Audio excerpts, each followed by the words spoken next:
कभी रात में आसमान की तरफ देखा है? सोचा है कि वो जो अनगिनत तारे टिमटिमाते हैं, उनके पार क्या है? आज हम सब मिलकर अपने इस ब्रह्मांडीय पड़ोस की एक शानदार यात्रा पर निकलने वाले हैं। हम सितारों, ग्रहों और ब्रह्मांड के कुछ सबसे बड़े रहस्यों को जानेंगे। तो चलिए, ये सफर शुरू करते हैं। तो ये है हमारे आज के सफर का नक्शा। हम शुरुआत करेंगे ये जानने से कि इस विशाल ब्रह्मांड में आखिर हमारा पता क्या है। फिर हम मिलेंगे हमारे जीवन के स्रोत यानी सूरज से। उसके बाद हम अपने सोलर सिस्टम के 8 अनोखे ग्रहों की सैर करेंगे और आखिर में पहुंचेंगे समय की शुरुआत में, यह समझने के लिए कि यह सब शुरू कैसे हुआ।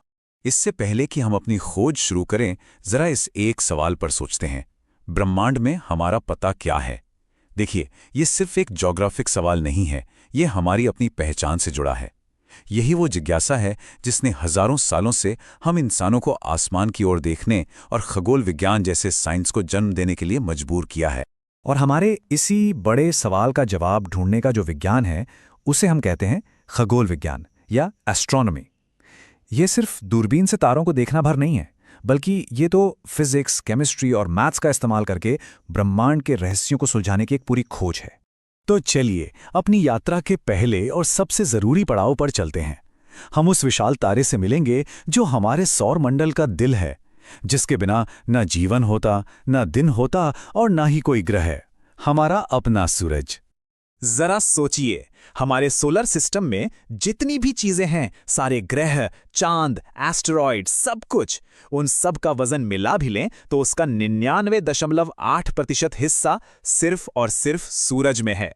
ये एक आंकड़ा ही हमें बताता है कि सूरज कितना विशाल है और उसकी गुरुत्वाकर्षण शक्ति यानी ग्रेविटी कितनी जबरदस्त है, जो हम सबको अपनी अपनी कक्षा में बांधे रखती है। तो आखिर ये इतना बड़ा आग का गोला है क्या? देखिए, सूरज मुख्य रूप से 2 गैसों से बना है, हाइड्रोजन और हीलियम। इसके बिल्कुल केंद्र में एक कमाल की प्रक्रिया चल रही है जिसे न्यूक्लियर फ्यूजन कहते हैं। यहाँ इतना ज्यादा दबाव और गर्मी है कि हाइड्रोजन के परमाणु आपस में जुड़कर हीलियम बनाते हैं, और इस प्रोसेस में जो जबरदस्त ऊर्जा निकलती है, वही रोशनी और गर्मी बनकर हम तक पहुंचती है और धरती पर जीवन को मुमकिन बनाती है।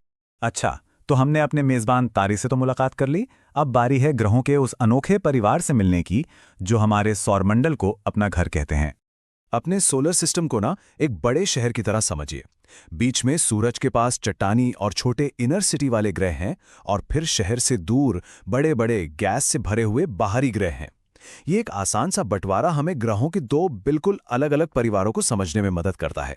इन दोनों परिवारों में जमीन आसमान का फर्क है। एक तरफ हैं छोटे, घने और चट्टानी ग्रह जिनकी ठोस जमीन है, और दूसरी तरफ हैं बहुत बड़े गैस के गोले जैसे ग्रह जिनकी कोई ठोस सतह ही नहीं है। इन अंतरों को याद रखना बहुत जरूरी है, खासकर अगर आप परीक्षाओं की तैयारी कर रहे हैं। चलिए अब एक एक करके इन चट्टानी ग्रहों से मिलते हैं। सबसे पहले है बुध, सोलर सिस्टम का सबसे छोटा और सबसे तेज रफ्तार ग्रह। फिर आता है शुक्र, जो अपने घने बादलों की वजह से एक जलती हुई भट्टी जैसा है। इसके बाद है हमारा घर पृथ्वी, इस ब्रह्मांड में जीवन का इकलौता पता।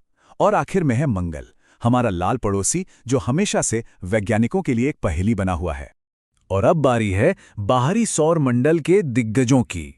बृहस्पति, सौर मंडल का राजा, जो इतना बड़ा है कि बाकी सारे ग्रह इसमें समा सकते हैं। फिर है शनि, जो अपने शानदार छल्लों यानी रिंग्स के लिए जाना जाता है। इसके बाद आता है अरुण, एक अजीब ग्रह जो अपनी धुरी पर लुढ़कता हुआ घूमता है। और सबसे आखिर में है वरुण, एक बर्फीला और तूफानी ग्रह जहां ब्रह्मांड की सबसे तेज हवाएं चलती हैं। लेकिन रुकिए, कहानी सिर्फ ग्रहों पर ही खत्म नहीं होती। हमारा सौरमंडल कई छोटे लेकिन उतने ही दिलचस्प पिंडों से भी भरा हुआ है। चलिए अब उन पर नजर डालते हैं। अच्छा, इन तीनों में लोग अक्सर कंफ्यूज हो जाते हैं, तो चलिए इसे आसान बनाते हैं। धूमकेतु या कॉमेट अंतरिक्ष में घूमते हुए बर्फ और धूल के बड़े बड़े गोले हैं। जब कोई छोटी चट्टान हमारे वायुमंडल में आकर जलने लगती है तो उसे हम उल्का या टूटता तारा कहते हैं। और अगर उस चट्टान का कोई टुकड़ा जलने से बचकर जमीन तक पहुंच जाए तो वो उल्कापिंड कहलाता है। सैटेलाइट शब्द का मतलब बहुत सीधा है, कोई भी चीज जो किसी बड़ी चीज के चक्कर लगाती है। हमारा चांद धरती का एक प्राकृतिक उपग्रह है, वहीं जीपीएस या टीवी सिग्नल के लिए हम जो सैटेलाइट्स इस्तेमाल करते हैं वो इंसानों के बनाए हुए कृत्रिम उपग्रह हैं, जैसे कि इंटरनेशनल स्पेस स्टेशन। अब समझते हैं उस रिदम को, उस गति को जो इन सभी खगोलीय पिंडों को कंट्रोल करती है। ये वो ब्रह्मांडीय नृत्य है जिससे दिन, रात और मौसम जैसे चक्र बनते हैं। इन दोनों गतियों में फर्क समझना बहुत आसान है। सोचिए, आप एक ही जगह पर खड़े होकर गोल गोल घूम रहे हैं। यह है घूर्णन यानी रोटेशन। इसी की वजह से धरती पर दिन और रात होते हैं।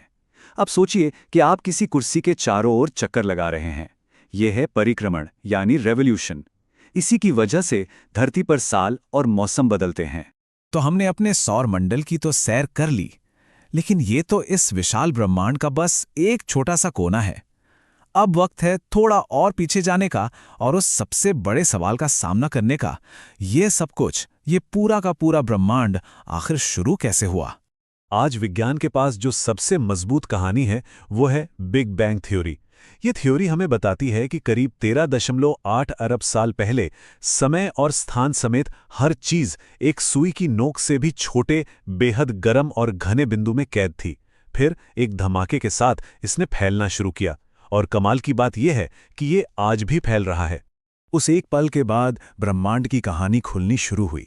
अरबों सालों में पहले ब्रह्मांड थोड़ा ठंडा हुआ और पहले परमाणु बने। फिर लाखों साल बाद गुरुत्वाकर्षण ने इन परमाणुओं को एक साथ खींचा और पहले सितारे और आकाशगंगाएं रोशन हुई। और ये कहानी आज भी चल रही है, क्योंकि हमारा ब्रह्मांड लगातार फैलता जा रहा है। और हम आपको इसी एक बहुत बड़े सवाल के साथ छोड़े जाते हैं। अगर ब्रह्मांड फैल रहा है तो ये किस चीज के अंदर फैल रहा है? क्या इसके बाहर भी कुछ है? ये एक ऐसा रहस्य है जो विज्ञान की सीमाओं को भी चुनौती देता है और हमें ये सोचने पर मजबूर करता है कि हम वाकई कितने छोटे हैं और ये ब्रह्मांड कितना विशाल और रहस्यमयी है।